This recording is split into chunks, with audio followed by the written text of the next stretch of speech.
Yan, magandang araw mga ka-DIY. Mayroon lang ako ipapakitang tools na gamit ko mga ka-DIY sa pag pre-framing.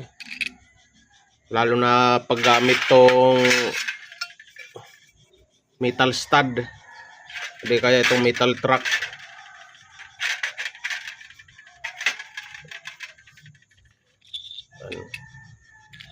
Alam ko hindi naman to bago sa iba mga ka-DIY.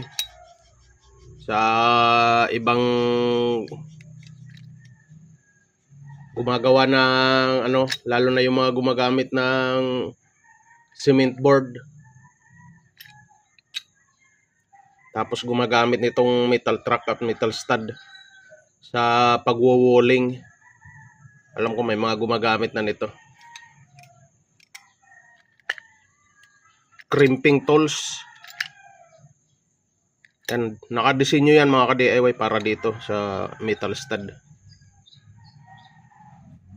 Alam ko may mga gumagamit na rin nito. Ayan.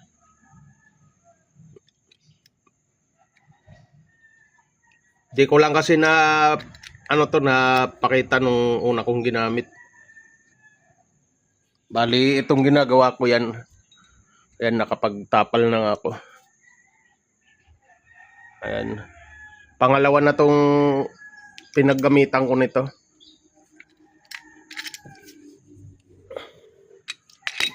Ang bilis, ang niyang gamitin mga ka-DIY. Ang gandang gamitin. Napapabilis yung trabaho pag gamit tong crimping tools. Di na kailangan ng blind rivet pag ito yung ginamit. Ayan, bali ganito lang yung paggamit niya mga ka-DIY. Ayan, makikita nyo itong side lagi sa loob to, dito sa loob na side to. Ayan, kasi pag binaliktad yan, pag ginanon, ito yung sa labas, yung tupi ng butas niya palabas. Ayan, parang ginaganyan lang yan. Ay, isang kamay lang gagamitin ko dahil wala akong tripod ngayon. Yan, ako na rin yan, ganyan lang yung gamitin mga ka-DIY. Sana dikit na, parang plies lang. Ayan, isa pa. Ang ginagawa ko dito mga ka-DIY, laging 3 butas. Laging 3 butas yung ginagawa ko. Ayan. Tingnan nyo yung tupi niya.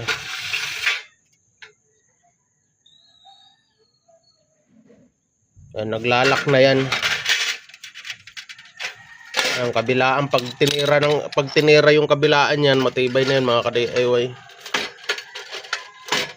Hindi ko lang isang kamay nga lang pinong-pre-press ko sa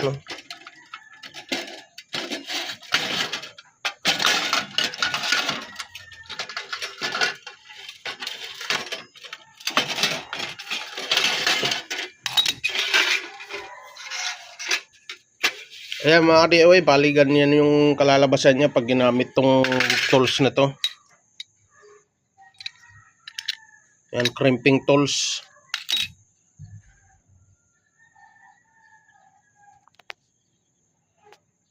Metal stud.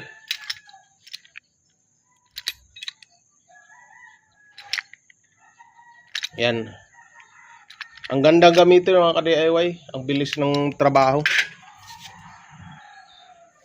Kasi pag sa oras na binutas yan, antimano, ganyan na yan, kapit na.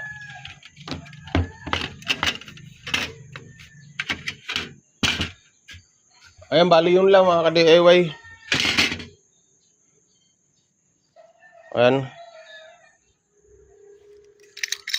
Tapos yan yung ginamit ko dito.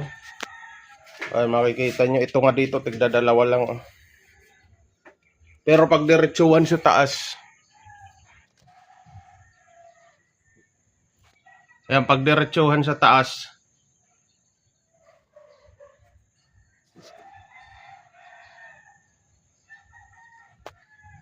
tatlo yung inaano ko. Tatlo. Ayan, tatlo yung butas niyan.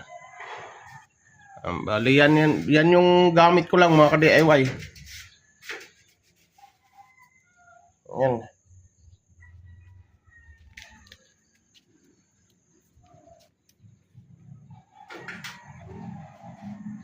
Ayan, yan lang yung ano ko, ginamit dyan.